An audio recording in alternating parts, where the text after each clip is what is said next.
khom tau hite Calvary nilung set na chu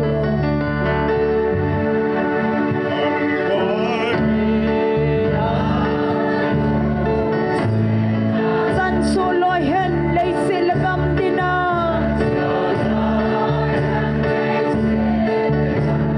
nang mal hat sa lei mihem de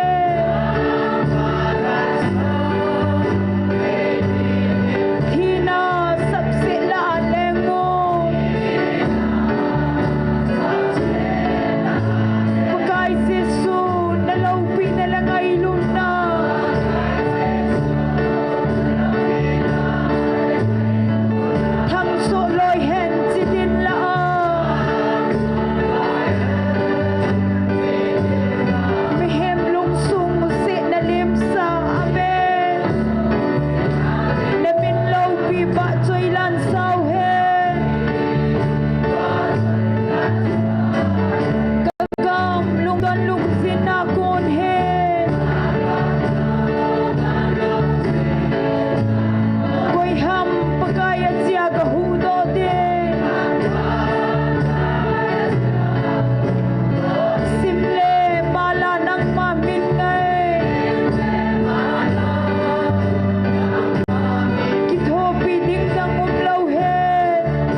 nang mamin ngay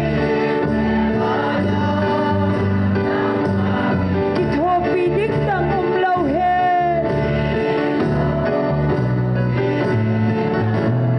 Pagkay Jesu nalaw pinalangay luna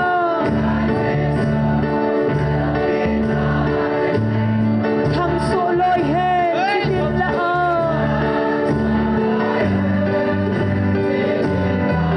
mihem lungsung si nalim sa namin low pi pa choy lan sao he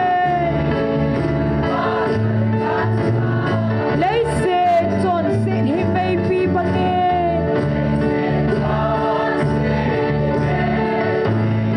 húc sinh nghe bác ai cả lung sung amen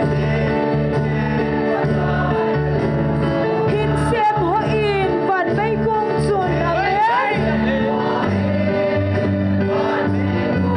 nang tim pa bangin pa inge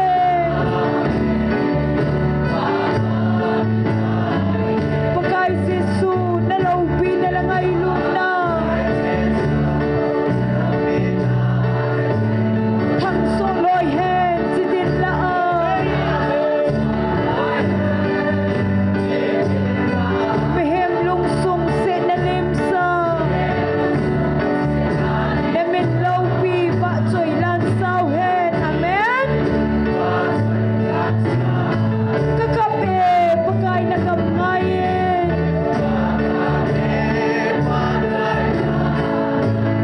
Tun sot gamle lung setelen na zo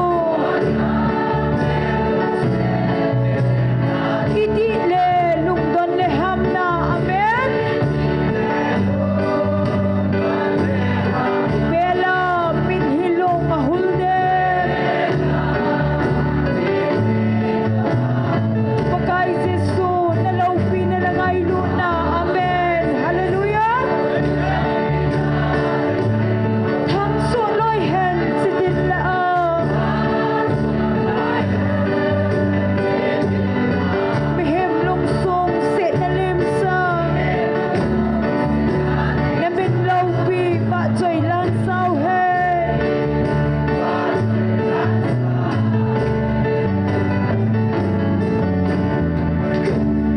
hallelujah pagkaya boy khat dâu sen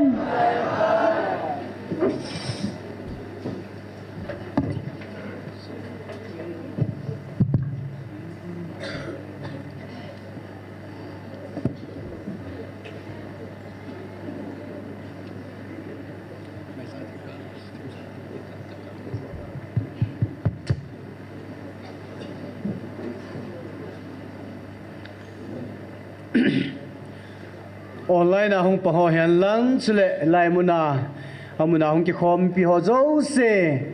bon chawin ni khupa I mu so hat chu nung pathen thangwa nei pi ve pakai phai pha zo sen hallelujah amen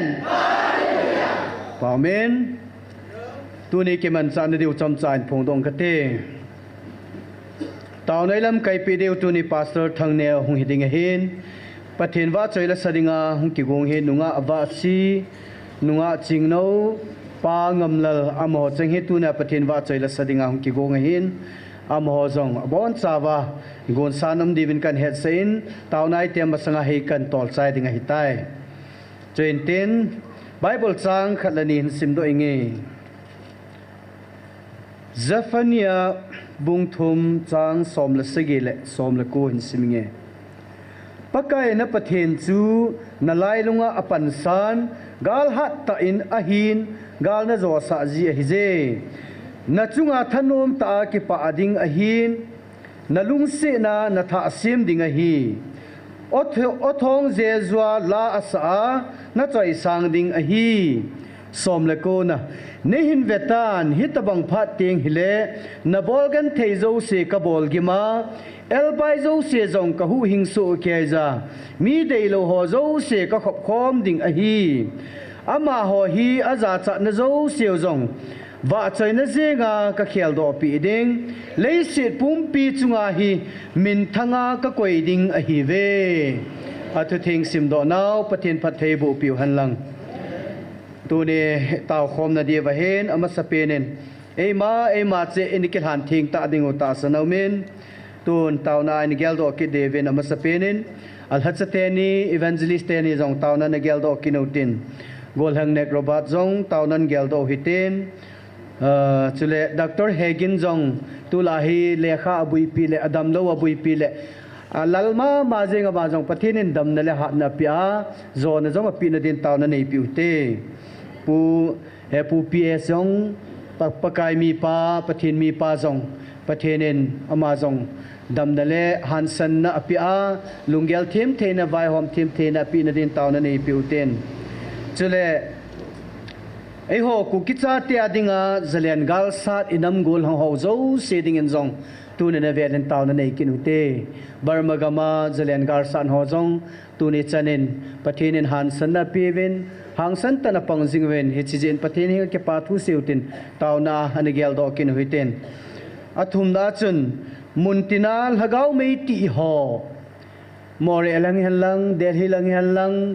jiribam lang leima khonang kangpo pilang chule amuna amin pha che hi jong le hon hagau mei ti ko nga panla jing in sumi te ho zo se amna mun se wa pathin hang san tal hagau mei inam pum piu salwa dinga panala thena ding wen taw na neutin he changa ti chun taw na neutin taw chaina ke ma man nei tange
Amen. Hallelujah. Kakipa uve pakai. Ni zagi le ni som ge le ni sagi chan. Tang lu hela nei ngan se naw bungal hagau mei ti kong thea. Pan kala the naw pakai nang ma zal hi zit namin thing ka thang wa ve. Tu nen jong pakai ka programo. Ong ki mang cha di zo se nang ma nei din pi vin. Nal hatsa pu jong kamale nangin mang chakin in lang. Ahin se do ho zo se online a ata san la ta san lo ho yan lang. Chule amuna ngai na do khang chungang to na cha te ho zo se dinga jong. Pakai nangin phat thei bu ahin mang cha dingin. Na hagau theng pin la ki thu pi na hin nge in hat sunung ka pakai na jale jisu min ka hong ta uve.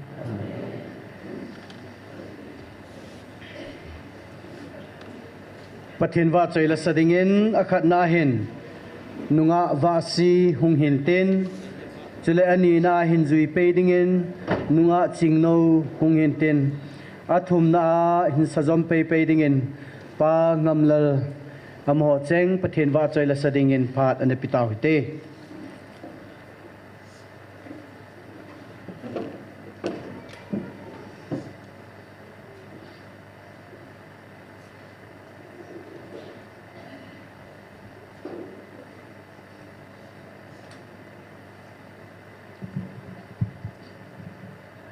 Pathin va chhoine dingin lungthim vesing pathin te line sang.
thái chất ca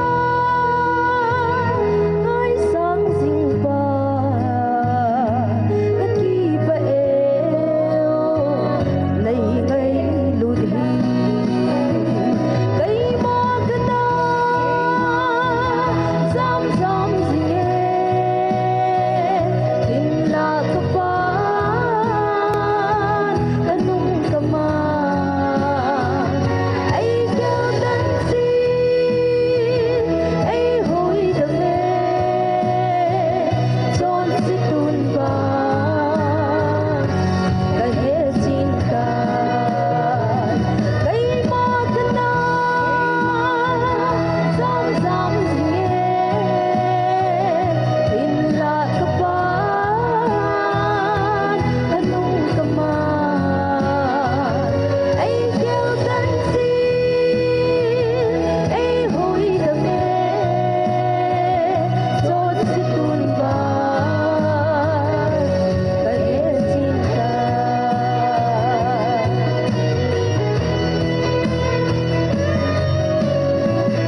Patinin Patay Pupitaw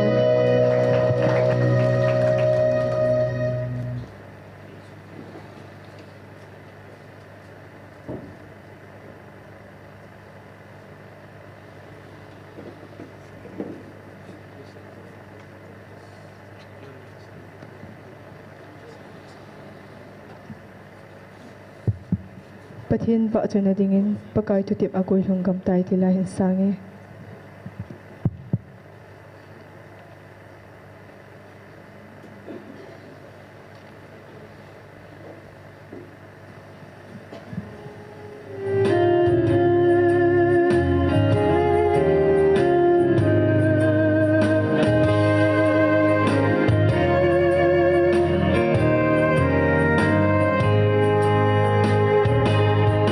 pakai tutip aku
Hello. Patin thang wa ne dingin. Jeff in asa. Hep na tuipi ti la chu ni sa do in kate.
ke pamen nunga vasi nunga chingno pangamlal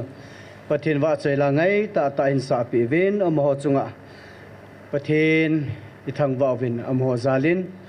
ni chan mo hang pathin phat thei bu ven ten ton ประเทศพัทเทบุนจังปุเมนตาวนายเต็มละดิงพาสเตอร์ทังเนวินพาดินกิละตะเลกิปามินเต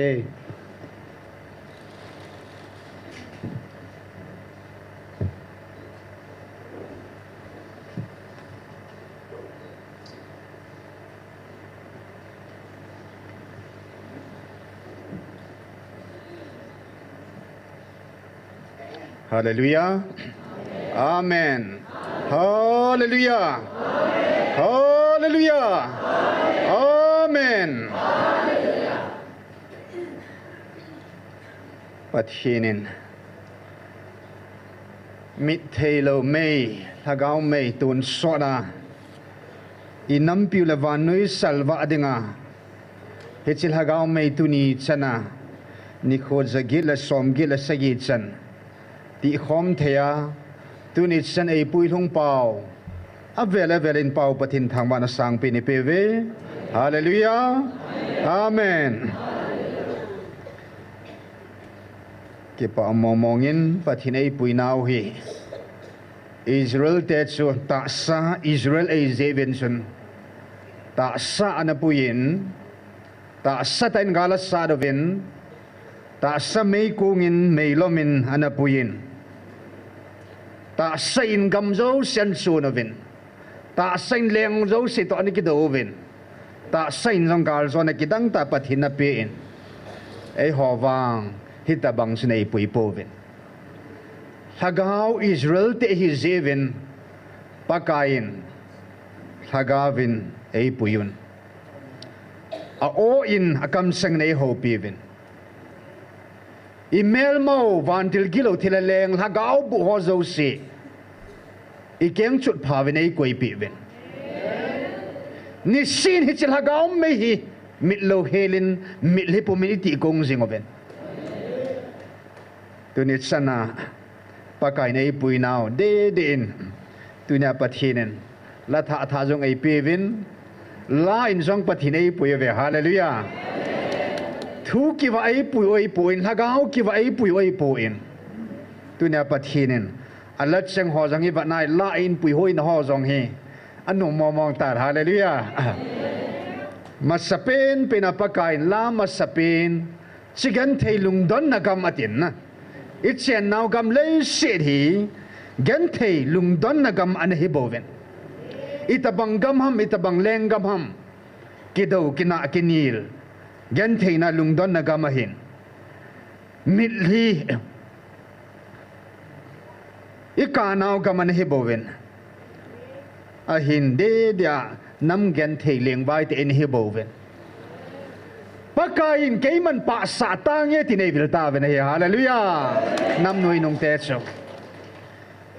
เอชินโอหงแรงอินปากายกังไอเซกัลฟรียนลุงสินัชูปนบังอินซาอินกัดซุงวะน้ำกันเทเลียงไว้ปะบังอาปะดิงฮาเลลูยาฮาเลลูยาตาไซส์รัลเตหอยินจัสวามิสายาเยซูคริสต์จูเลงาเนกิสันตาโลเซวินสันอันตาสันตาโลเซวินสันปัทหินินอัมโฮเฮลินนังเลกินเยซูสมิสายตินกุมจักรวาลินตาสันตาเวฮาเลลูยาอีโฮวินัยเลตาไซอิสราเอลที่โฮแห่งตะโลวินตูนี่อินฮากาวินตาสะโฮแห่งตะโลวินเอโฮกุกิโจซาเตฮากาอิสราเอลในแห่งตาเวฮาเลลูยาฮาเลลูยาเฮสติลจีดังไอปูอินกัลวารีปากายลุงสินะอีกสันตาเจวาชูเยรูซาเล็มอาลุงตะปูอินหินตุยชู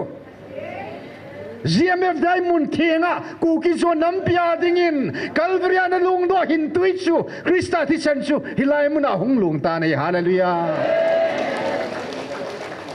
อีพีเจนัมใจเลยเอฮอนอีกาสาดิวิปทีเนเฮนะฮาเลลูยาลุงกิลาเกปาตาปากายฮีเจสุฮีกับปากายเล็กกับเลงปาฮีแต่อันนี้กิสานไปอินตาสันตาจีวะดุนยาฮิชิวิลนะฮิจันข้าวหินไอ้เล็กปากายฮิวาจันอะไรนินปุยเวน2024ตา2025จอเห็นนะApril 9 อาจัน ya chun hechla he lunglut tanei sa khom sa win chungwan munoma lat saten la san alal khu leng pa anga koi ji hallelujah leisil lungdan lungjina akhel ta ve mithing lat saten ki pala sa ve hallelujah pap sinananda hatain kilo sinananda hatain vanoi thilo sida lain van mite to hilai muna allah ei sa khom sa ta ve hallelujah van mite san NIKHO hi sa di to te ta ve ni van noi khang ti smom khalom zom te lo ding NIKHO hi sa hilai muna amun tinga pathin lung leina wa choi van mite ho to van ti ho to amma wa choi khom nam sai nei sem ta ve hallelujah Yesu wa chayun dunia hilai muna ki wa chay pahi pa phana pahi na chapa phana chapa muthe ya ta sa dunia hagawa muthe lawa ao e ho pi pao kamalai kalvria ne ti pa ma chay bo hallelujah ni thum nia thidan lawa thokit a thidan Yesu ki ho po ne amo lub amo to pa ki ho po ne a hing jing Jesu na tong jing Jesu ki ho ya hallelujah leng zo si leng thanai zo si nei pa Jesu ki ho zo hi a thanai na ki chai ta cha pa phana na to tu khanga tong thei ta lo ding Jesu ki ho po ni a thanai na ki chai thei Jesu ki ho po ni a thanai na be thei lo ton so na ngai lu jing hing jing thokit van lal to na to pa leng Jesu ki ho ya hallelujah tuni san ge ni wa chai khomovin tun sod ge ya tunia hilai mun i wa chai naw hi a wa chai ho zo sin tun so na hi i wa chai di te hallelujah hesun pakai nei ki thu pi divin van nui min he hu zong le van mi tel van til hon na het ta ve ti hallelujah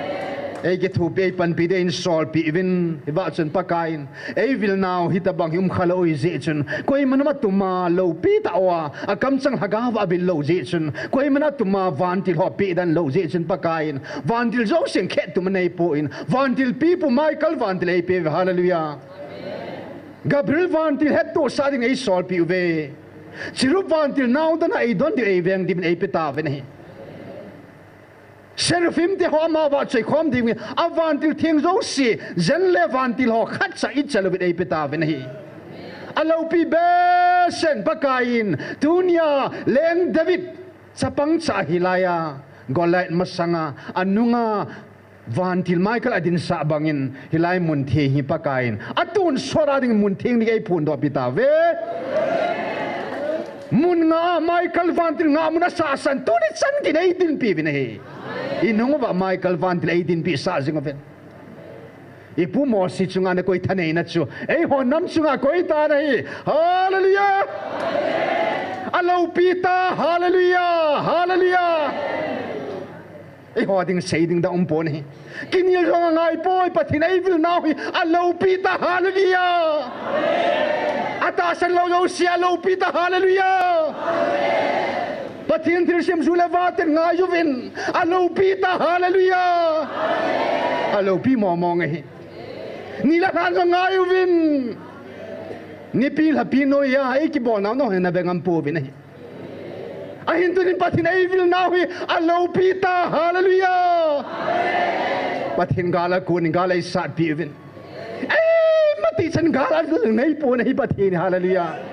Zan hin jong gala jo bin tunin jong gala jo zinga jong gala zo de ngai hallelujah thai nia jong tun sona gal zo jing pathi na hi ilam ba pangtan gala sat pi jing oven van til kilau thila leng zo si leng len zo si jong ikyang to chut pha bin ei koi pi ta ve van nu ya leng thunei ho jong e ho ma sanga hong kun deu hi hallelujah lo pi mo mongin piam pathi na gal kun ta ne ai la hiat sin pakain ei vil now lo pi si hani bol diu chu til dang om boy oh lo pi pen hallelujah ka va cho Emmanuel va cho ne la la zo si tun sona na nga he i va cho diu he o kin bo hitan he Allah yung hislang sin pe kid vin in va cho vin lai muna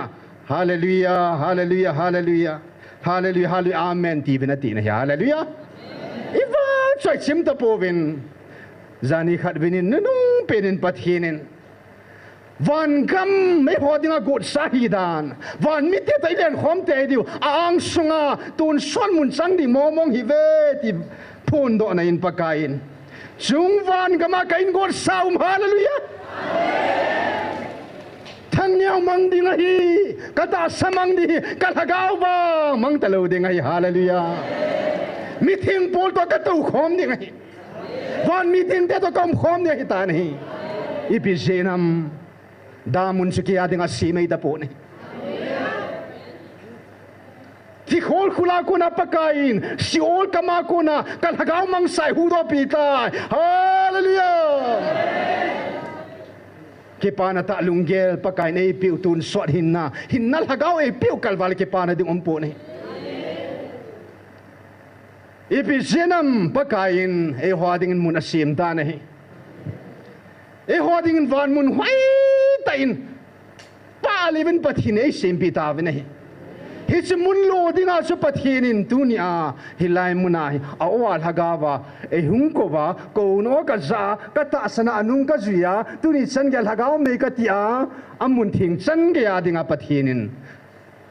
assurance hu hing chang ding mo mong ke tai hallelujah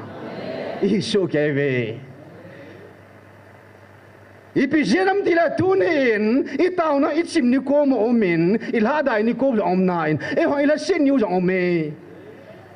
ai ba pathin leisit ga me ya cha phale hi so hi pathin aphal ji achu alhung ding monga ko ye tupon kadang na sein nahin palpa me oi bo beti so na nom na hilang ke pa na hiong la hi so in palpa hi so pathin thil gon so ahila tuni ini tau nau zong pungkat itu le pungkat anpel timai le sau sayong im ji tau so na ai lo le pathin hagau tu pun ni khajong pung thum walan se chu ai chim thimo ta an se ki ta so na a chim jong nom ta ve ti so na a chol jong ahin la tunia tuni lei ga me na la yin ta satishan pu kai je chun ka ta san ha sam thein na thei thi thei hin thi thei lo na mil hi lo tang van tun sol mun kim talo ding committee chan hiong le ki pa chim talo na gam chi hun diu hallelujah hi chi gam bo chi gal do doi tai thil da ngai pu ni e ho dinga ki pa na gam gim gan the talo ki khan na talo he che muna ju khat ve tunia helai muna ki mutu ho zo silhaga vailen diu tai hallelujah en tunia pathinin athu ki wilova alhagaw ki hilava Allah zong ay pui hoy na hiva nai le tuni in van mun ilung ta ve hallelujah van mun ilung ta ve nei ya FSC bung ni lama si va nai le pakain van muna ay to sa ta ve tin lai cho FSC bung ni sang si lama chun sapa chun Krista chun ma chun thakat tai kai tho wa van muna ay to sa wi tai de hallelujah kalhagaw hi van munaw mei ta ni pakai to leng kho mei ta ni he chi pathin e ho denga Allah ei pui thung nau thagaw lama ikinep nau sun su vanui mi zo si chang nom Christian zo si chang nom adin naglen gama angsun ning kumensun December line revival involvement mi Allah kala ke kho mi na hin na meglaya ang sin tabang chun hapta masa chun nilinga revival abolovin pathin long hilo lai alhat chakhatin delhi akona pathin du sei phung denga hong na achu mi simzo lo mi alak achu ki khomo cho ka ke pa dan nan chu ei howang alhat sa ho jong ngai po hallelujah koi mangan silo choi pau hin kol ho jong mang chapon sap pa jong mang chapon korea pa jong mang chapoin thagao thing ama tan ei bilo vi hallelujah chikal bala chung nung ke pa na ding ompo nei hen tu hen pathin thagawa a o a ho piwa pakain tukil ta athua jong ei ho piwa sila tunia Allah jong ei puizivin tuni in pathin hinga masapin pinin ke pa thu na seutin seuting la tauna aban cha kan seiding na lunglut tai na taw zom diu hin tin tu hin akhat ve na dinga pathinin tu chunga Israel chu ke man o Israel tin ka ko ve ti chu hallelujah nang howang iti ko ta bam o ka deilhan o ka han som ka deita ka sate iti ta ve hallelujah Jacob chu o Israel tin ko vin tunin ko kit sate chu pathinin o ko kit sate iti po vin hi kalhan som ka deita ka sate iti ai ko ta ve hallelujah mihemin thilaw na tinante satan honjong na musit nante nang la nang ipiana ki gelam athupi po nahi jesu chu koi ham mi hona gel na pau thupi po nahi ama chu koi ham peterin thagavina phung do ta nahi hi chi banga tu na hilai mra ngo pi pavin koi hi ai tivam ipiti ai ko wam ti pa do thupi zo hi hallelujah mi zong pang ni kiti mai the hi gut sa pang na kiti mai the hi na mi chon si pang na kiti mai the a hin tunin lai mona ipawin hagau thingin tunia katsa ti ai min boy tai hallelujah e chun wang bu na lo pi tai chan naw hi pathin sa hi na ji wa hi ai vi lo hin pathin sa hi ji wa van go ilo ding o hin pathin sa hi na ji ai so cha ding ai ta vi hallelujah ya tunia pakain sa til sim zo sila atsa ti ai min bo naw ke pa thu he te ni chun ke pa thu dang dang igial dom la na seutin ke pa thu sei taw na ma sa pen na neu te taw te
kipa na tak lungge nei pi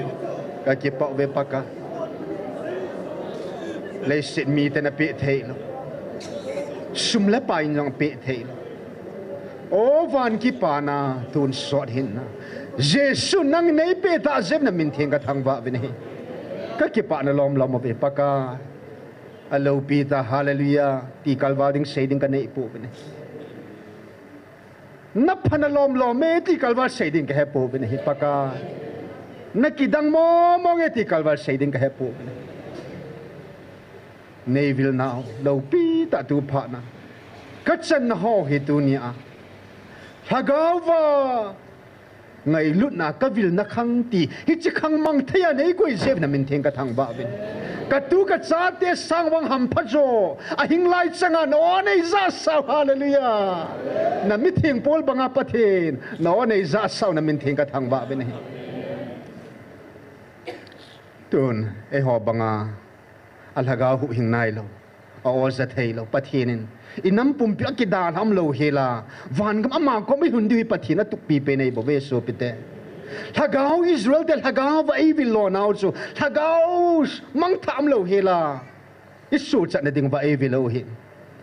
tuni chan ya or za thei lo ho hagao mang ding ho kel ngoi va mang ho na tau pi utin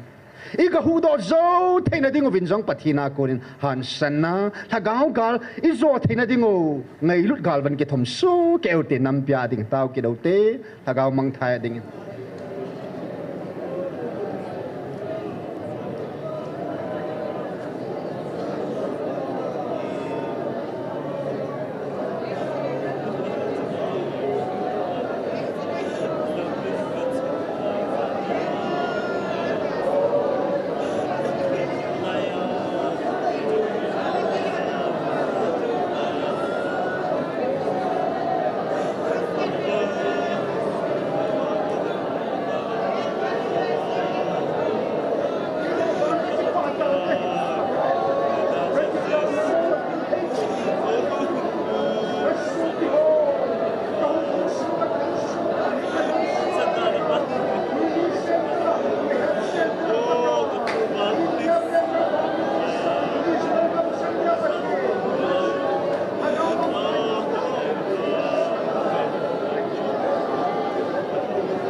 pakai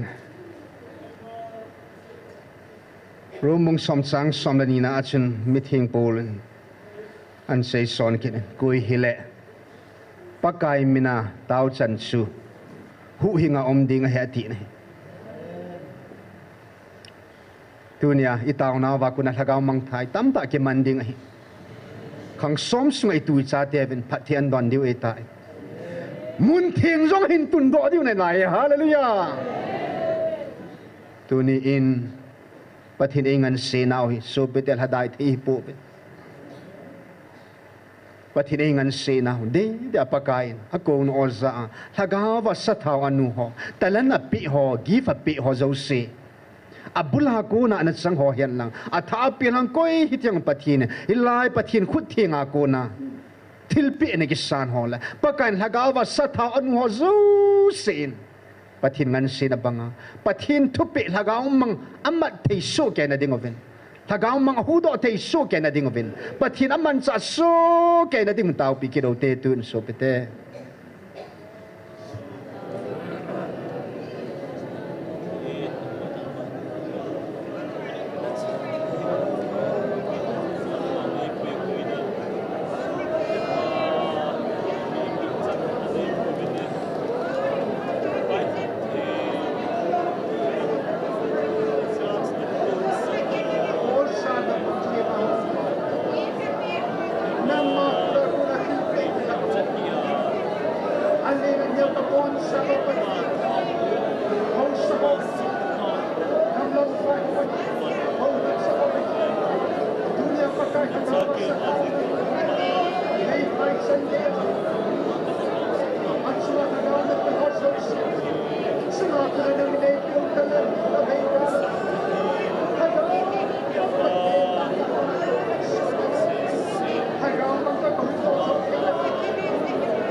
tun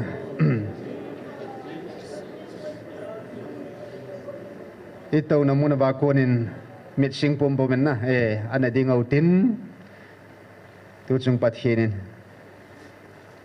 kimat na tidan su kitu tua kikai mat su kaya vanui midang hozo sin atang sit hop set dinga pathinin ichung va na lo pita ei to pi bangben tunya mineo momong nei tapon he hallelujah ilung gilun pathinin itsanday mo mga ito no ay ngai dem gyal ta diutin imo po na neo talo be ta samidin tutun vai chananate mino na noi sinante pi sunei po ya hinla pakain katsate na minvo itan hagaw may tinapanala pathin kalunglay na katsade itan na titay susikal bali pi ho ya hol dam na ting set ta nei tunia ta sa kalhan kami Israel te chunga ka vai hop pi ding mi ka cha te na hita ve ti ve hallelujah he neo po be na so pete neo po ve dunia ding bo win lunggel nei ta po te khang soma ding le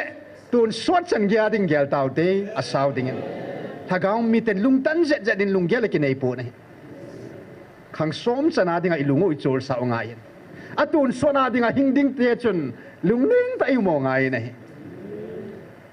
pathin ei ngan sena bang ba dunia a khut yai le ta sa Israel te hozong al hagawo ahu do ding se ho kin hita nei amo chunga vai hom ding pi pena ei ho aku na hin na thu hagao thu ki mu di hem ho hen pathin ei ngan sena bang ba dunia tu to hagao me ti kong ding ai ngan siu hi khang som sunga thupi a chon dinga pathin itu son hon chika pa kan thu ei pi uita a thupi ho chang ka jong ha su lo in diu hi a hung ding khanga jong pha na jong pa kain thagawa ta sa Israel te chunga vai hom phom pi dinga i thanoi ta sol sa te hin jesu nunga zuita ai na lo akiba na andal ha sol sa pitalin pa kai pi ham ke ho chan ding atita pa kai yesu kalal to na ka tu ta ting le nang ho ai ju cheng siong lal to na som la nya na tu ding o Israel phung som na phung ni thu na tan di he ti na hi sol sa te to ki khi na ta po ni so pete asi sol sa te pha cho ki chai ta hi sa pa pha ki chai tan tu la gao pha de pa pha din pa kai ni pului te ho them gao te mang chai sa pa pha din sol sa te mang chai tu la gao pha din nang la ki mang cha ta ni hallelujah han mo te hi po ni ta sam te la dai te po ve so pete ipuso sa pakain pumosin harin hangin ati hallelujah dunia pana thabe thei po vinahi mo ka thei po vinahi mo la sit thei ta po ve ang santa hata lagaw gali sa diu he idam suma pathinin ai ma chang chele mo pu na ai pi ho isubulit vai to la thena ding ovin online a hozong nangma chi ding ke taw tan koi ma ding taw hin nangma ding ke taw ven helai muna ki tu ho ai ma ding chen tau tin syang le I ko ma ding ang tau piu tin tu nya dinga ajo le pathin thu cham ja ki dil khona nei diu hin tau chai na tau na adinga chai na ngi di he tau te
tao nào sang jing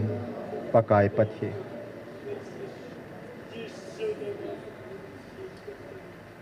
khi zat kat chano hi pakai ô hoya kun hin tem pan pina hoya hung kun hin tem no ka za thiu hi a kun hin tem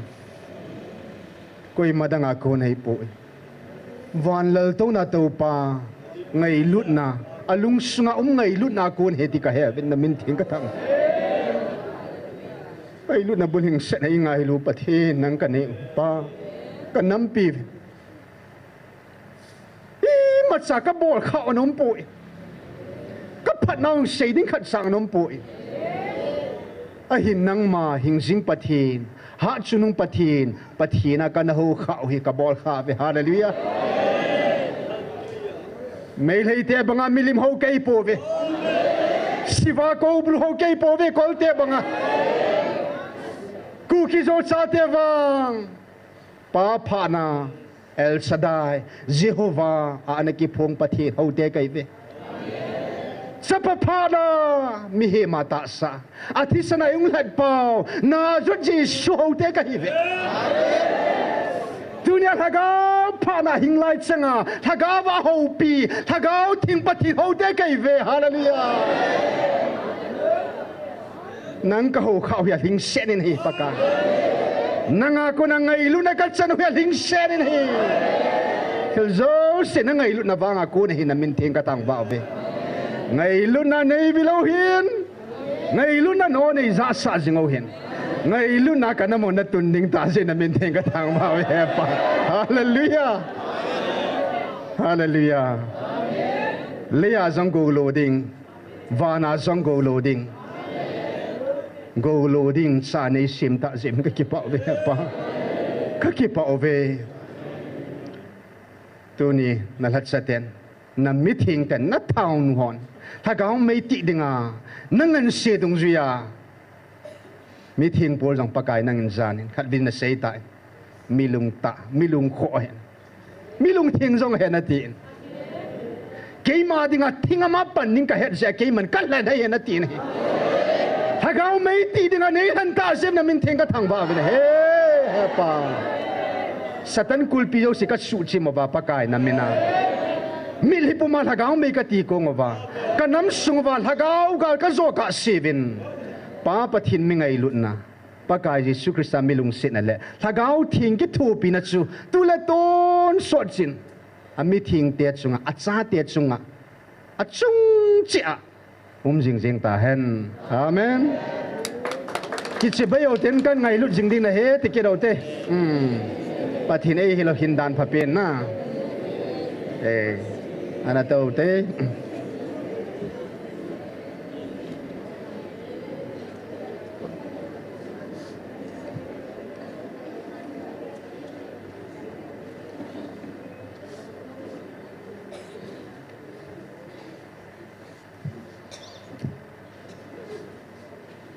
pathin hagau tu pun na pathin thu hing ki tu na tu sung tu pun sa jan hi min lis pun atam ron sei su gai tan na kanung sei tam be se ding som pu in phang som chai nei ta je bin sun pathin tu ta ki tu dan abang ban kan la ding hi in tu pun bung li Bible ko November south in chu ting na pathin an hil chi na chu ibat ki deu he Revelation bung li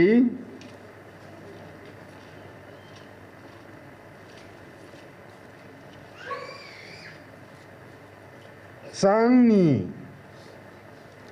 hi chita chun hagau win ka ta na hi cha sei pa hi het bang ba zon hi nga thupun hi Jesu Krista thupun do gospel thupun Revelation bunga chang ka dan sim le hon Jesu Krista thupun do pathin na so te het sa dinga thilung so ba ding ho aman avanti la aso zon het sa hi di chuna servant alat ho hi nga thupun hi cho koi ham apung do Jesun koya kon ham pathina ko na Jesu Krista akona avantilin zon asepi zonin asute alat sa te asepi so na hin hi chi banga tu nya pathinin ei ho zong pakain avan lal to na konin thagau thing in a hongin amiza pakama kang kanginan phungin even this buthang len sin oging nan phung do sonin athu hing upamang ne wa phung do zina hi hallelujah zon hinga thu phun pathina kun mama tu nyang hilai muna zong pathina kun mama thagau thinga kun mama chum chum ei pu ne thu phun revelation hi ban nui api hi in tu nya hilai muna life a hing lai changa hin ki phung hi a hing lai tu tua pathin kanam lan ati tia dinga he hallelujah gam dang mi tia dinga ei poi ei hwa ding mo mong a hi hi chipat hin zon hi thagawin om ta in a khut yai le thagaw thu set thina dinga chu I ta salung ge le ming hin ha thi ngai chona hilai muna pathin thagaw thu poni het ke mo mong na yai le na ta salung ge na ming hin na cha that tang a thin kun ki gel pa la thi de tang na diri na tai tong pa ni sut han lang na ho sahina na sungla pai na building zo si jong hei pangin lang na ti san ngai chat zo si jong a bonin chun thi sain la hila chun thagawin hun gel he thim thei da beta chuno lim ge gwa mit ha keng kunga na degree na title na thim na yo si mangcha na executive chairman hi na pum pum ma chu nang ngai thei lo cho a pian pathin thu thagaw thin thagawa kun ba ki he bo be thagau le thagau bo ki he tu hin ta sami ten pathin thagau thamat thei mo mong lo ta sahi na pai la ka siwa ji lai thagau thu mat thei lo ding o hin ya van til gi lo hong lai nan thila leng te ke dong ta in I bola ka ho lat son hi banga ta san thei lo ham na hi lai mun hong thei lo ham hi lai mun he mun thi nga hi in amo a thin lo ji hong thei lo he ke se hi lo he na van til gi lo hon ông thầy lâu na thua say,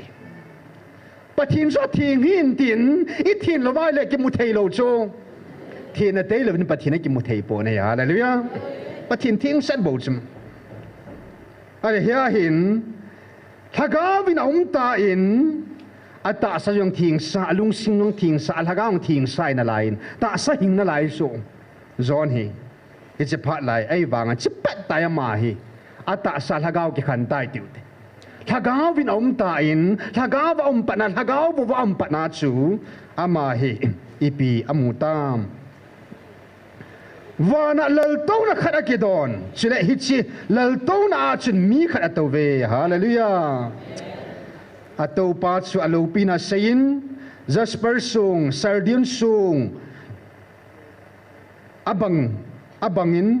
sung bangin alangi na chile lalto na kimbela chun thagui aumin emerald sung to abangin chile lalto na kimbela chun lalto na som ni la lia ki do kinin om kinin hi lalto na hot sunga chun pon bang ki sila alwa sana lukhu ki khu upa som ni la lia to ki do ve ti chuna chile chuchi lalto na a kon chun kol phe khat na hong po do lalto na kon hong po do chu mu theya hong po do chu pi ham tre khat na kol phe ani na a o athum na van gin ahung su do ji na hi hallelujah dunia hilai mun hong ke phung pa hen alal to nan dal ha a o a che ho pio ya hallelujah til thum po da hin kol phe hin o hin van gin chila lal to na maya chun meya kong jing jing mei ba sagi omin hi chu pathin hagaw sagi hi chila lal to na maya chun crystal song balawal phat bat tui khang len to bang khat kamui hi chi lal to na laya chun chile lal to na kim vela chun kan hing li au me ama ho cha amalam anunglam amit jing dim set hi gan hing ama sapin su kp to abang ani na chu bong no to abang na thum na chu mi maya pui ali na chu aleng le mulau pi to bang hi chi gan ling li ho chun having gup chi anei zui akim vela sunglam amit jing dim set hi chile amma ho chun ipi seita avam athingi pakai pathin hat sungnung a umsa a uma chule ahung umdinga chutin asun azanin chol nga lo helin ati venahi chila hi chikan ning li ho chun imati chana hingjing lal to na to pa chu awa choi jun aza bolova athangwa tingule upasom ni le upasom ni li ho chun lal to na to pa anga chu thusiwa ai mati chana hingjing pa anga chu allal ku asel ha jiwa chibai abu jiwa bo ka pakayu le ka pathino nang ma bo wa chele choya chile thilbol thei tha changa lom nahi aje chi mazo si nang ma se ma hi chile nang ma phat sa hi chang chu uma chile ki se ma hi ati ji ding o he hallelujah Sabten grammar la chen heaven tense a hom of part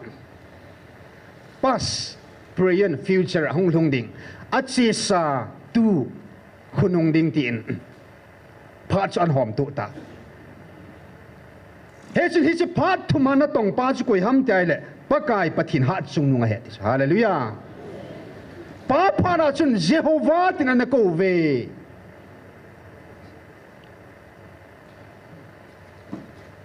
Sapa para chun zaswa Jesu tinan ko ta ve nei tu nei ho hi nga hin thagau thing tin hong ke phung ta nei hallelujah Hebrew te ho pi Jesu El Shaddai tin Hebrew pa wen ho pin El Shaddai che ho pa wa ha chunung pathin tin hi bo cho e ho kom El Shaddai tin ong sei pon ong si le Gabriel an pu si le ha chunung pathin ti te ji nei hallelujah amen ai le va na chun lal to na mu pa zon jin haga ba chu wana lal to na izat ke doi tiam jwa sim la ba chu wana lal to na izat ke doi tiam ma sapina chu chang ni na chu wana lal to na khat akidon jila lal to na chun mi khat ato ve de sana akim bela chun henge adang som ni lilang som nai a hin alai lung ta chu wana lal to na khat mi khat ato ve amopan en tu chung pathin hagau te phonin iki khan now avel en satan inamo iki ko phom la ding au chu ta san thua ho khat ta san khat pathin khat ka ho ve tiang ki khan lo na ding au chu a pi pen jong ki pan chi lai chui bo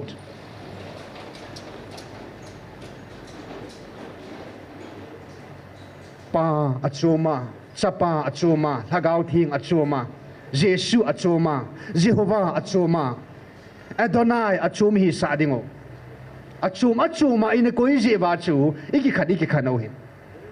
El Shaddai isu pi Judaism El Shaddai Jehovah Adonai ati he chi pathin bo chi pathin hingjing ai he tai lo chi pathin nang ompo he chi phat la ya chu anaki phun na na hi apa da pha na pakai hung ki phunga tunia ama ta in tu the pon nunga an ki hil sit na chen imotawin in sim do nge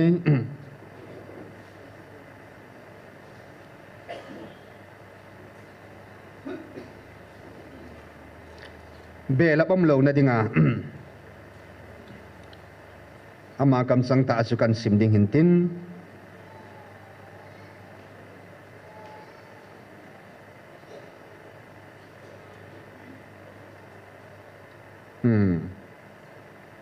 tunin nang ho hi chi thu do la hung hon ve vin hi chi hi na ki bui naw hi bo ve ke man na hil chi no vingi nang hon mi him lung puda pa au min cha pa au min hagau thing au mi na ti ve hi chi ji chu thumin nei khan ta ve vin hi chi hi na hil chi no vingi pa au ma cha pa au ma hagau thing au ma le keima ni lo pi ni tiang le lal to na to ding su koi pen ham pa jong su keima ka hin cha pa jong su keima ka hin thagao jong su keima ka hi tu nin hi chilal to na to ding su keima khat ka hin aji su keima thagao ka hi hallelujah pa na hi ban lal to na hilai mra thu pon ki che da na satan ka cha te ho ka nam lan ka cha te a he sing wen sumi he bin ti chu ai mati chen ke man ka lal to na ka da la po thil zo si mang dinga ka si mai in ka lal to na ka thu nei na wa na lal to na ka sim bang ka lal to na wang tun so in mang pon te ti mang lo hel de chu ban lal to na hi atun so ni mang pun te ti hen pa pha na tu pa long sa ma Jehovah chu hi in sa pa pha na hi chilal to na tu pa chu Yeshua ma chu hin tu lagao pha hi chilal to na tu chu lagao thinga ma hi hallelujah pa chu ma la do a sa pa chum bia koi do ki na ho bung tum tuma ka kiloi tum ngai nai sai lo pathin sa tal tala ti ba khop khan ni ngai pu nei pathin pum khat ei bu ni isu bi judai jim hon el sadai pathin hingjing ho e be ta sa Israel ho song dunia ai hon Krista Jesu ta san hon jong ama ta san hi ho hi be hingjing pathin ho ma hi be dunia hilai muna lagao tu pon ta sana ni za tao kho ma hilai muna pathin ba choi hon jong van lal to na to pa ana to pa chu ki ho hi ai hoa thi sana ung la do lal to na da hello atun sora lal to na to jing pa chapa ma chu ki ho hi dunia lagao thing hang vil pau lagao thing ka hi a thing pa chu om sa hum kit ding pa zan hia jong pathin tu niang pathin Hebrai bung som le ni lama chen Jesu chu zan hi tu ni atun soin abang a hi jingeti a ki khel tai ti lo pi chu van lal to na to pa hing jing pathin ho khai ve hallelujah ya ka ki khan tum na ding om po in ke judaism ka hi in el sadai ka hovin chep ka kitana loi tum ka sim tum na ding om po ni cái Christian sapa hung pa ma mo ta san ka hitia a chum bia ka kilo ngai pu nei dunia ke hwa lagao thing tu pon ta san ho lagao thing ke hwa mo ke hwa bu hitia ka chum pi ngai pu nei a jesu inam pi vin ku ki zo cha te ta sa Israel ka mamia sang sa ki su pi ki to lo hian lang om dan ho hi jong le i pathino khat se bu vin hi ama te lu pathin dang om po nei ama ba ai ngai lu dang khat sang om po nei leya jong poi wana jong om po nei ama ta ba ai ngai lu ama chang se bo pathi nei bo ama te lo om po nei hen tunin ga ki boina ding om po in pa pathi ni tiong la ma de ki sein hai bo chu ga boina di khilo cha pa pathin ti la ma ve ki sein hai ga boina ding um lo tha gao thing pathin ti ama ve chi bo chu ga boina ding um lo Jesu pathin ti ama ve ki sein hai bo chu ga boina ding um lo Adonai El Shaddai ti ama ve bo chu ga boina ding um lo a chum dana ei ma dei cha ka seinan amina zo ibui na lai ucho na e ho pa wa Jesu te akile aile esu apan ja chu isu pi hon athe de de ucho a Hebrew pa win sim ki leo han YESUA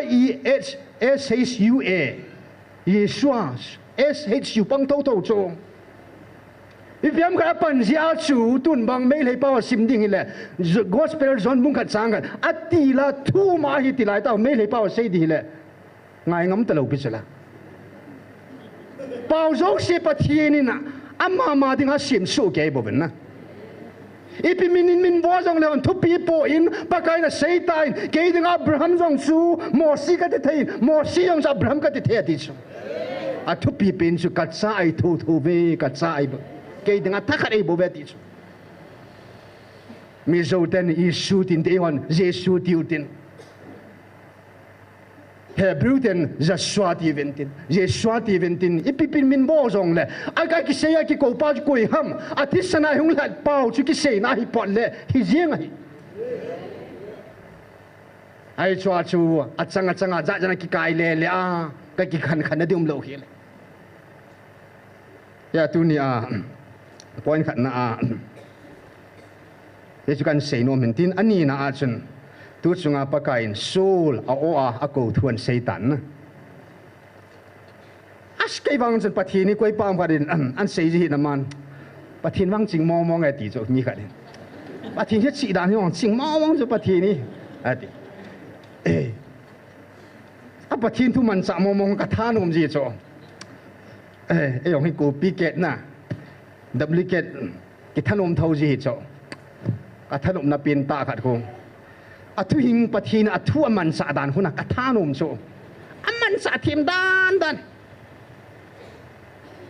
pathin thu sei min thang hi zat wa nu yam wa ngai hi ta banga pathin thu gil shoot thei koi mam lo cho a thu chang le ha dan le amin za ho dan le a poi nei ta ama ma mun na changa a thu le ha ho as thi mo mong hai mo mong ki chi mo mong ei hon ei ma dei dia ki la ba ki sung tu ba te le mo yong ki na sa yu na te le mo ki na na chi la do yu chai chi chang chong pathin kam lun kun le ki na ding a hi ti pa cho na ki do to dia ti chi ki la ba pathin thu ju lan nai tiu cho ai lo lo ba ki la tu ba ai lo lo ba man sao cho hai ba pathin a thu hing am man sa dan cho na Paul chung chang thu le Paul a ko dan thu ho tu ai ho ai vi lau ta te khin an se ya a changan le la dan chu na gil mo mong cha a thu nei pa ma hin tha gao thu jel ha gao bu ne he ki ti mo mong chei cho pathin amma hina sei chen ding amma tai lo um po ne a thu hing mang cha thiam ding amma ta bang a thu mang cha thiam ni koi ma um po ne a thu hing ai ho pi ben ki chi tan cái tu chặt chặt này là bị vấn, ai nó rằng cái chế chặt mấy xây là bị vấn, ai nam man cuối ai anh cái xây chết nung à thu rằng man cái chế tan man sa nung hi va cái mang khiết tê hoa vang chu, vang si mò mong ta chu, thu lung lụt hagao thu lung lụt mò mong khát hi na chu, cái bằng ngày nôm gì mò mong hết, thu chẳng hề đàn, quay họ, muốn phạt rằng ăn man sao cái tu chặt chặt ăn lẻ là ổn á. Thu nei pan thu an sei mo mong hi aya ko yam kha den thu pona ki ngai ngai le ho ina pathin tu ki se ho ki ngai nom the go thet tu din amo dei dian ki kai di u cho na thei lo ta cho mi thu nei pan hilai muna jang ke ya se ya ai la ya gil ta pung ni pung tum sung se ki mut so lo ki ngai the ya na a ko lai pung khai ton sa ki chim ji ta cho a ki ba a ki khi na chi lai ta chu he na hi lai mu nai a thu nei pan a thu hing mo mo an man san sei ji ai tan tha gao thing sa ma hi na mo mo tha gao thu san ki sei do ji he tu nia hi lai mu nai thu za au hi thu chang hong pot ma sanga ku tha gao ka sunga ku anu ku tha gao ku ding hi cho tha gao vin a sei do ho bo khung ki sei do hi cho mi hiam thu sei hi ta lovin tha gao mo mo ngin an sei do ya chu tha gao thu tha gao ba bu ma ding hi plus pathin kam sang pathin a sei pa ko pathin mo mong ya chu khat chang thon lo ding he gui lung su ke ding he hallelujah pathin thu gui lung lo tim khalo an sei na mi thing pu long chu lung ta na mi lung kho he ti cho al hat san wa panin valeu chen lai mu nang ho hi mi pha be se wang lo pe ke ong he lung sang ne nei thau ke cho na pasal pau ne sei ji banga ata san lo la ni ki pang khala na ni khat pu jarman ka do cho ata san lo bin pang khamo mong la chun nangin hilai mun tu ni chang ya tham ngam lo hin na ei ta san lo vai la ei ki din pi han ei tham na ti hin ata san lo bin an pang khala chun na tham ngam dam na pati ngam dam ka ti cho pu jarman ko ma ka tham ngam hi ma na ti cho tu ni chang ya ko banga ko alungo ki ta sa bang ma tham ngam khat sang nai lo he ai họ lung tạ mà lung tạ này là tiền hay chỗ kia mang cho các thầm đi các thầm để các bát tiếp để đi chỗ na ai dùng lệ cái bút lút để chỗ na ai khá lâu dùng lệ ai thia mi tam tai ai hi nai ta phật chiang là phật chôm cho là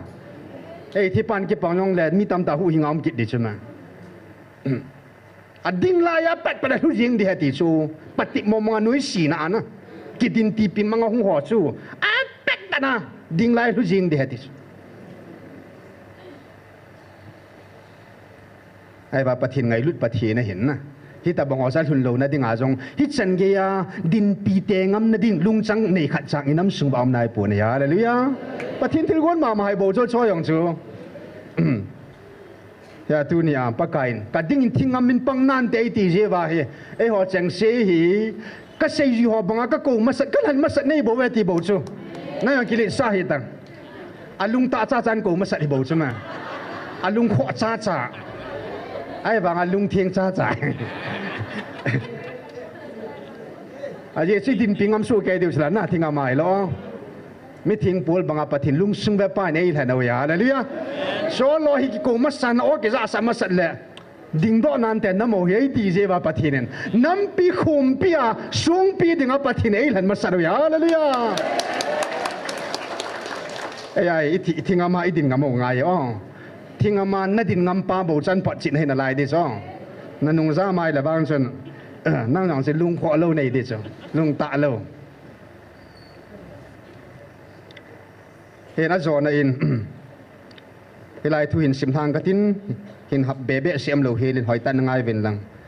tu chunga pathinin athu phona an sei na hola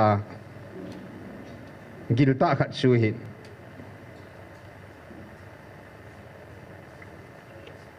hoi tan ngai leo chun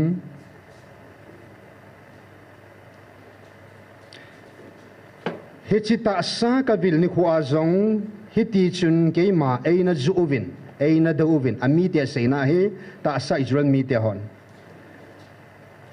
ta sa Israel te ho mo sa ta sa ka vil ni khu azong hiti chun ke ma eina zuwin eina dovin a hin tu ni nang ho thagawa ka nam hlan thagawa nang ho ka vilin thagaw ma in nei dovin nei zuwin ahin apana keiman ka seiji ho za azong keiman kana sei saitan hitso hi sumang thai nom leng keiman ka van ti ho ka ko la ka sumang ding hitalo ding ham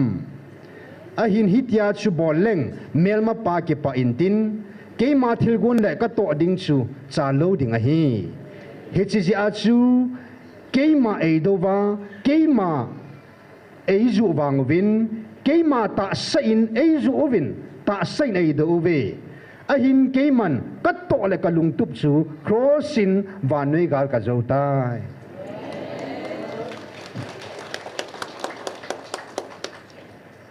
ipathino hi ilhagawo ngai lupa ya chuna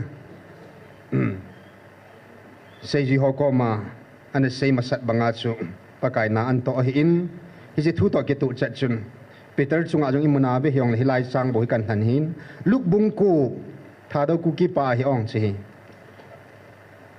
thing je pa ke je via thing pa ko translate bo je ba kan la kha hi ong chi pa om lo je a chu luk bung ko sang somga la khada panin somga la gum sim nge Jesus Samaria mi hon alun sa nom labo chuin a hiti nahi amma la to wa om ding phat alhin kunin Jerusalem a cheding in amai angat sang melin amma sanga thangko asol masan chuin amma ho achibin amma dinga gut sana koi pi ding win Samaria mi ho khu khatna aluta bin hi ahi wangin amma Jerusalem a chedinga amai angat ji chun amma ho ana sang ta pu bin hi chil asol sa teni Jacob le Johnin hichu amulan phatin pakai ilizain anabol banga wana kuna meikung ahung ha amaho hi aka wam na dingo thu peleweng na lungham ati thani ahi wangin amma aki hejin amma ni chu apoin aza thona itabang hagaw neya nahi na khelhon poi aje chu mihim sa pa him mihim ho hin khu sumang dia hung ahipun ahu hing diwa hunga zo ahibove ati chu in khu chu ma acheta ben he helaya chun ki chetan an se chen ta in Matthew bung som ni lagu mayong chun chang som ngalan ya sein chu panin jesu na za na chemzam chu akoi na akoi kinin Peter ho pi na he them bu chung nung so pa bil kula sa la pa da chu an ho se de hin na chemzam sa ko ina ko ikidin izen matil chemzam pante chu chemzam a loading a hi ve ole tu ta zinga jong hi kapan avantil zanel som la ni sanga tamzo ei sol pi na dinga ka thum theila wa na ngai tu hallelujah ngai lut pathin an hagaw aboi pi hin hagaw mangho hu hing te ding ti chu je chin pathinin ta sa jong a hing hoi na lai hin na he chung changa hi pakain tunia ngai lut na cross gal adem ado dal apido azu do anunga wa jong athat ta jong pha sa ta jong pan ngo wa jong pakain calvaria le thu lo hela ngai lut na cross gal na zo pi wa nui gal cha na zo he na ana le thu ta nang le melma pa ki pa de he dis Eliza Tim Gavin Israel leng pa sipei te ho sipei lam kai pa la sipei som nga thum ve hong na wa ani ve chana bona wa na me kung ko la aka wa mo hichi banga chu hichi ko samoria khu khat te chun jesu chu alu dinga phalo pha da wa chu John to Jacob chu lung hang be so lana wa na me kung ka ko la lona ha la jeng diu tam ti chu jesu kom a hin pa kai shin a phoin itabang thagau na chan hi lon na khet lon pu ati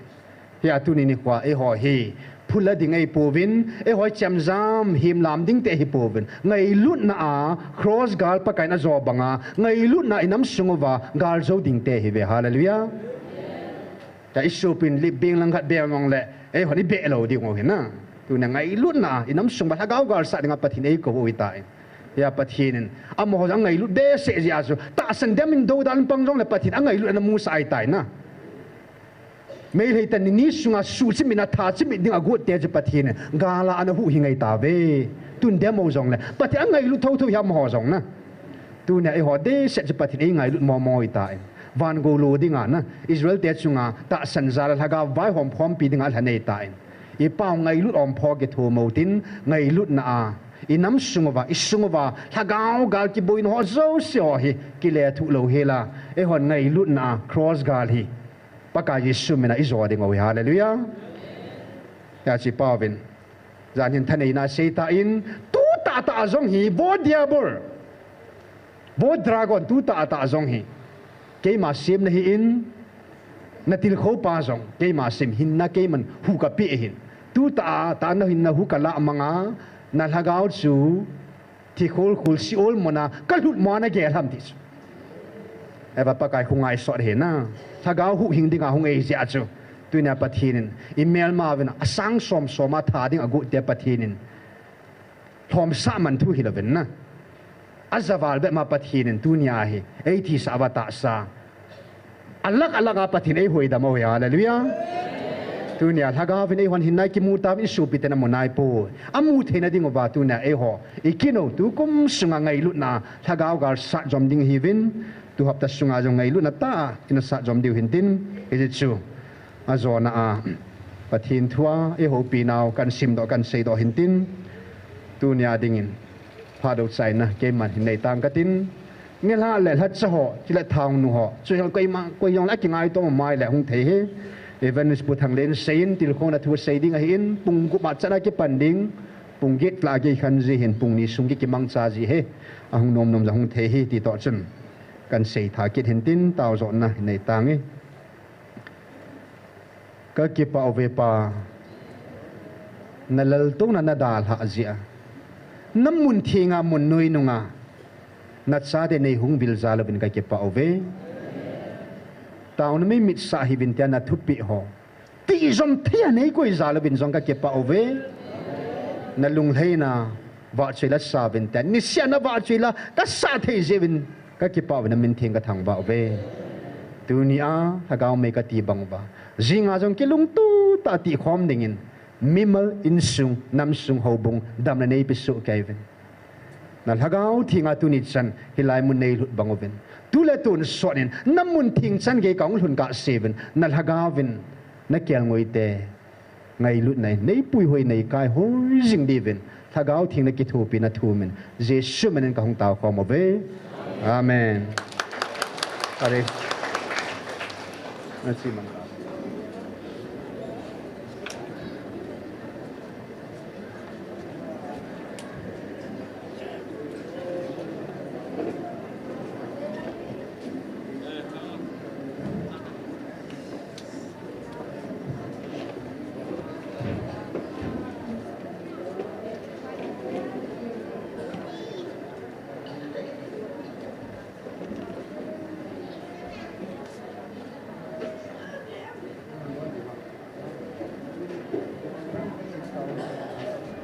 Well,